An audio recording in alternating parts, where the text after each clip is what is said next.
This isn't common knowledge, though. I mean, it's the first time I've heard that actually depression can start in the gut. There's a direct connection between the gut and the brain. When he started to get sick, he had, it's challenging because it wasn't textbook. So you always have to look at the gut.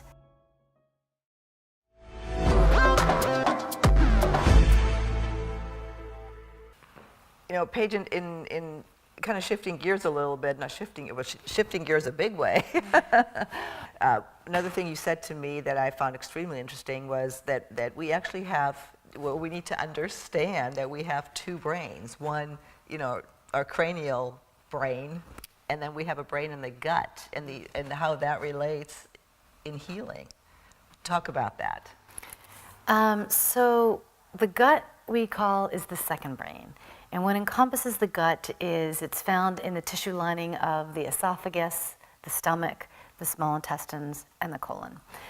It contains about 100 million neurons, which is more than you find in the spine, which is pretty incredible. In the gut? In the gut. It also has major neurotransmitters. And most people think that the neurotransmitters are all up here, right, but they're in the gut as well. So when somebody is having depression or anxiety or some type of mood that they think something's really wrong, right away they want to go see a therapist or a psychiatrist, right, okay? And it gets focused in that area. And what I'm saying is you've got to start looking at the gut. If you start cleaning up the gut, you start cleaning up the brain. When you start cleaning up the gut, you start to not have as much depression. If you start cleaning up the gut, the anxiety doesn't happen as much. So there's a direct connection between the gut and the brain. And so many times we think the brain is going to talk to the rest of the body, which it does, yes, but the gut informs the brain so many times. So it's not just here, it's here in the gut as well. This isn't common knowledge, though. I mean, it's the first time I've heard that actually depression can start in the gut. Yeah, and you know, it's been my... I mean, that's huge. And it's been my very personal experience that, you know, with the clients and patients that I have, and my husband, because who was sick for almost 4 years, when he started to get sick, he had, he started to not be able to remember people's names. He couldn't put sentences together. He became very, very sick. He was also suicidal. Now, I'm in the field of behavioral health, so thank goodness that I also bring in the medical component and work with, you know, the integrative doctors. Because what was happening to him was multiple things were going on with him. One of many was that in his gut, he had something called leaky gut. And it's like SIBO, it's small intestinal. I've heard a little bit about that. Yeah, and a lot of times what happens is it interferes with normal digestion and absorption. And if you're not absorbing your food, you're not getting nutrients. And if you're not getting nutrients, well, it's not going to the brain.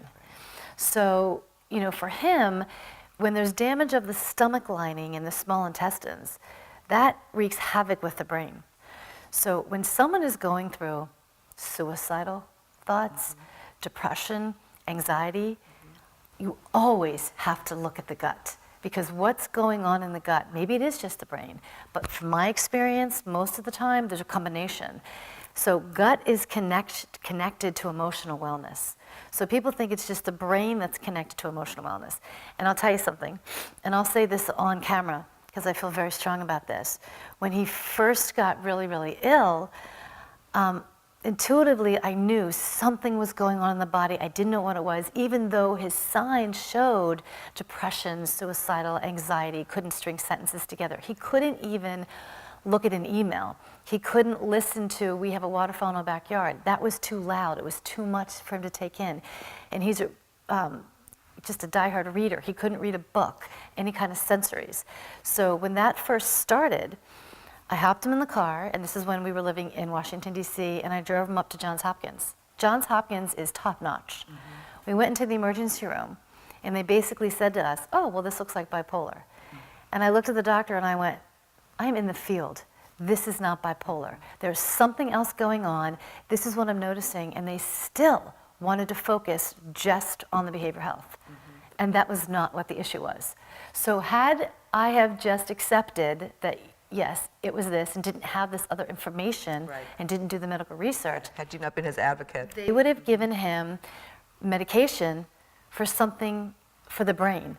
And what happens a lot of times is the medication that you take for the brain is going to mess up the Mess gut. up the gut. Now, I don't disagree that there is a space and a time and a place for each individual to have medication for that. But for what happened to my husband and for the many, many patients and clients that come see me, when I start talking to them about the gut, asking questions, what we start to realize is, oh my gosh, let's take a stronger look at your gut. And I'm passionate about this. I'm sorry, Stoke, I have to say this. I'm passionate about this because I've been in the field of behavioral health for so many decades. And I work with the medical component because you can't just listen and just focus on here. There's so much else that's going on in here that needs to be addressed. Well, it's interesting you say that. I mean, I just recently had an experience where I went to a doctor, this gynecologist that I've been going to, and one of the things I really wanted for my fatigue, and as we've discussed this, is to get back on my B12 shots. And and she's looking at me like I'm crazy, but B12, no, you don't need this and the testing and that.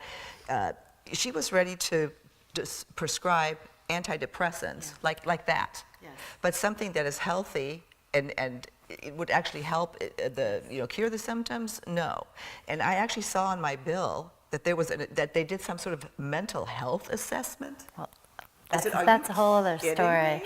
And that's, But that's what people go through, that just because you think that there's something natural to do, you're somehow crazy. And we need to stop that sort of thinking. That's why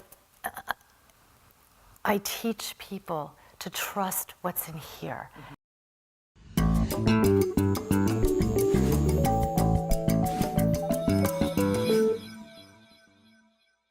Let me go back to your husband again for a minute, because I know that was very impactful on your life, of course. He was at death's door 3 times. Can you tell us a little what happened?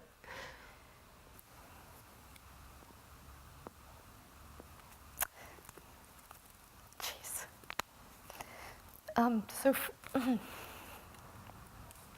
So what was so difficult was because he didn't have a black and white type of disease or illness. It's challenging because it wasn't textbook. So, when you're working full time, and back then I was working 2 jobs. I had my own business, and I was the director of behavioral health for a large international company. So I was working both of those and trying to figure out, what's going on. Intuitively, I knew this was not a mental health issue. So when you have to have multiple, or when you have to do a lot of the medical research on your own and figure out, what's going on, there were multiple times when he was at death's doorstep, and I didn't know if he was going to make it the next day. And there were times too that he would just, rest his head in my lap and say, am I ever going to get better? So when you don't have all of the information, it's really hard to keep going for somebody else, but you do it. So for when you're, dealing with someone who has got a really difficult type of disease and you don't have a lot of support that's around you, somebody's got to be the advocate, for what's going on. And I believe that's why, for me, everything that I've gone through in my life, that's why I'm here. That's why I want to get everything out to say, okay, wait a minute, I've experienced so much. I've seen it in my clients, I've seen my patients, I've seen it in, my personal life, that if I can bring information that just gives you something, I guess I'm not a doctor, but if I can give you this information where you go, oh my gosh, hey, that sounds like me, or that sounds like someone who I know, who I love, who's sick right now, let's go check this out. Where do I go? Who do I speak with? So I had a team. I had a team of different kind of integrative, holistic doctors. And I also had Western doctors as well, because there is a place and a space for both of them to bring them together. Paige, thank you for sharing that. I know that was going to be a hard question, and I didn't mean to, okay. put you in the spot there. I'm here because people need to know what has gone on. Right. So if there's other people out there who are experiencing it, that's how we help each other. Well, and that's kind of, there are people out there, there are thousands of people out there that are going through all, these kind of things, and they're Every day. I mean, look at how connected you are and how many people you know, and still how difficult it is to find help. Just imagine what people who don't have your resources, what they're going through. I know. And I know we've been talking about different things that we can do to maybe help get that information out. Tell us. How do you help people that are in that situation? How do you work with them? Well, I can tell you because we're hoping to reach so many people to better their lives. I put together different trainings, different workshops, curriculums, different ebooks that they can access to learn more about this, whether they want it for their own health or for their loved one that's sick, or imagine this, being proactive. Yes. So they can, function, not just function, but thrive. Mm-hmm. And a big thing that I see is, especially as we get older, people survive with their symptoms, and I'm like, is there a reason why you think you just have to survive with your symptoms? You can actually thrive. Over 50, things might, hurt a little bit more than when you were 25, but you can actually thrive with it. So, there's so many different things, that I can get out there that we can do to get to people, to help them. Yeah. And the message here too is, I mean, your husband was at death's door 3 different times, Yeah. but he didn't go through it. I know not everybody. There is hope. There if you look forward and then hopefully, by getting this message out, we can help them find some answers. Yeah, and because I know that we're going to get into that more, Silka, when we talk about the caregiving, so I'll save some of that. But I do want to say one thing now that I might say in the caregiving, I may not, we'll see. This is what I tell my clients, my patients, and this is how I live my life. If you want to search for somebody or something or a team, healing team, to help you or a loved one, put it on your vision board. Put it out to the universe. I am looking for someone who's specific in this, and this. And that is how things have always come to me. Because I'm connected to myself, I'm connected to what's going on, this is what I need. And even when I'm not sure exactly, because no one's ever 100%, not even me, but even when we know we need something, you put it out there. I'm not sure exactly what I need, but I need something to help with X, Y, and Z. It will show up. That doesn't always mean that the person that you love is going to live. Right. We'll stop there.